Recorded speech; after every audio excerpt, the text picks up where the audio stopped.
Assalamualaikum warahmatullahi wabarakatuh. Wahai sahabat muslim yang beriman, selamat datang kembali di channel Amalan Akhirat. Allahumma salli ala Sayyidina Muhammad wa ala ali Sayyidina Muhammad. Mencintai dan dicintai oleh sesama manusia, mencintai sesama suami istri, ibu, ayah, anak, saudara, dan teman-teman merupakan kebutuhan batin yang paling mendasar. Terlebih lagi jika kita mencintai dan dicintai Sang Pencipta semua makhluk, yaitu Allah Subhanahu wa Ta'ala. Tak dapat dipungkiri segala kebaikan yang Allah Subhanahu wa Ta'ala kehendaki pastilah memiliki tanda-tanda yang unik, baik secara tersirat maupun tersurat. Begitupun dengan tanda bahwa Allah Subhanahu wa Ta'ala cinta dan sayang terhadap hamba-hambanya di dunia.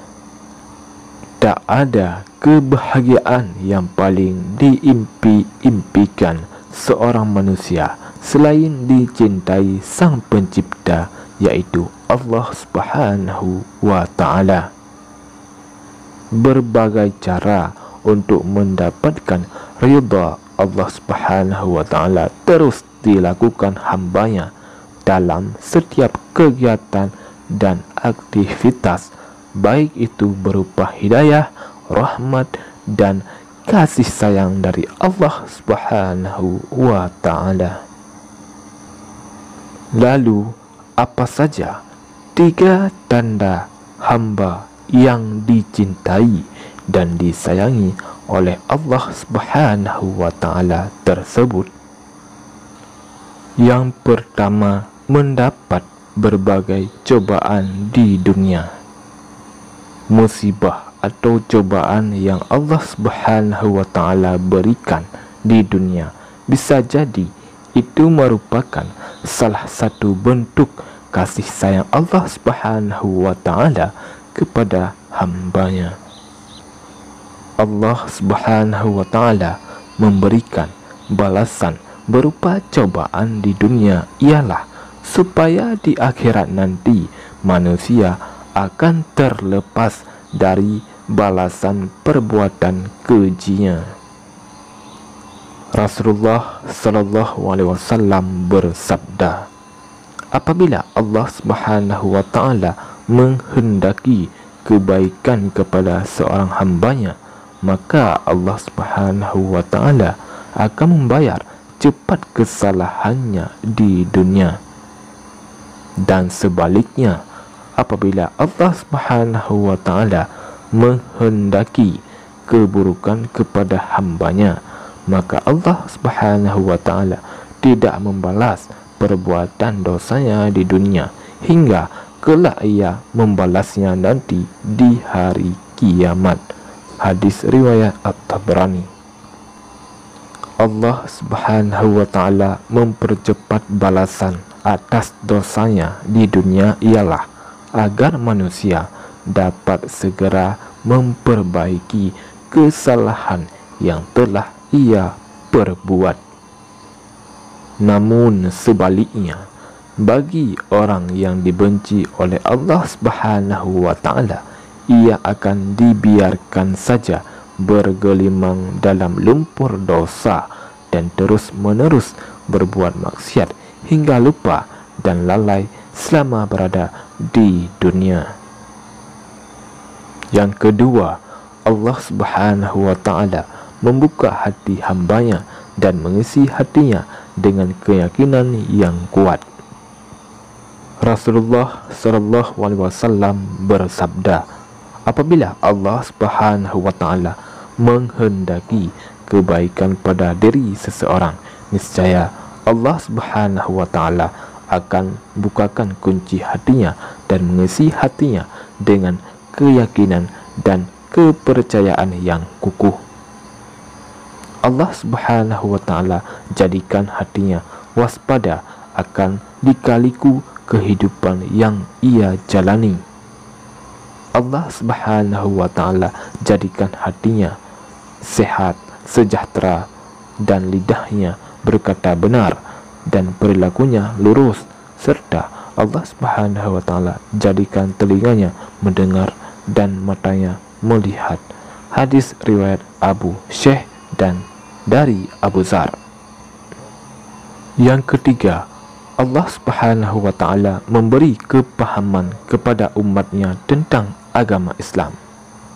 Rasulullah sallallahu alaihi wasallam bersabda, barang siapa yang Allah Subhanahu wa Ta'ala kehendaki kebaikan atas dirinya, maka pastilah Allah Subhanahu wa Ta'ala anugerahkan kepahaman akan agama. Hadis riwayat Bukhari. Apabila Allah Subhanahu wa Ta'ala kehendaki kebaikan akan seorang hambanya, maka ia akan memberikan pengetahuan untuk memahami ajaran agama Islam hingga ia mampu mendalami dan mengamalkannya. Seorang mukmin yang diberikan pemahaman tersebut tentu tidak akan menjual akidahnya demi kesenangan dunianya sendiri.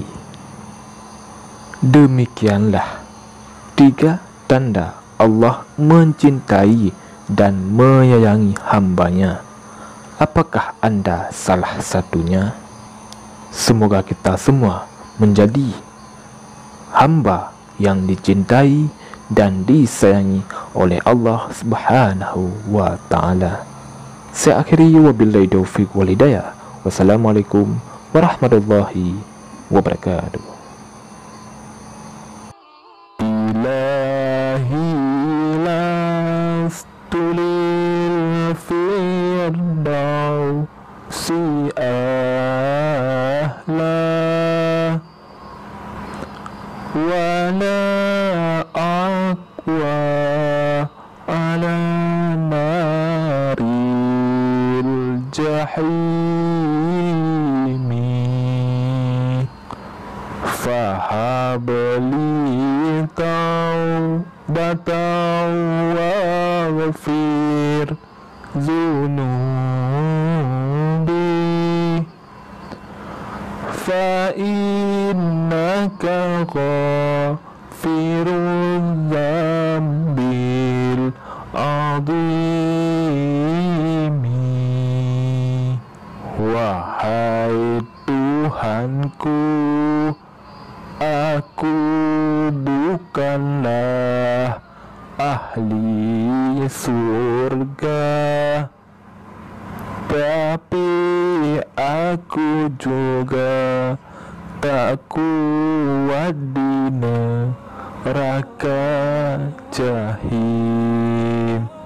Maka berilah aku taubat ampunan dan ampunilah dosaku. Sesungguhnya Engkau Maha Pengampun dosa yang besar. Ilahi lastu lil firdausi ahla wala aqwa ala naril jahimi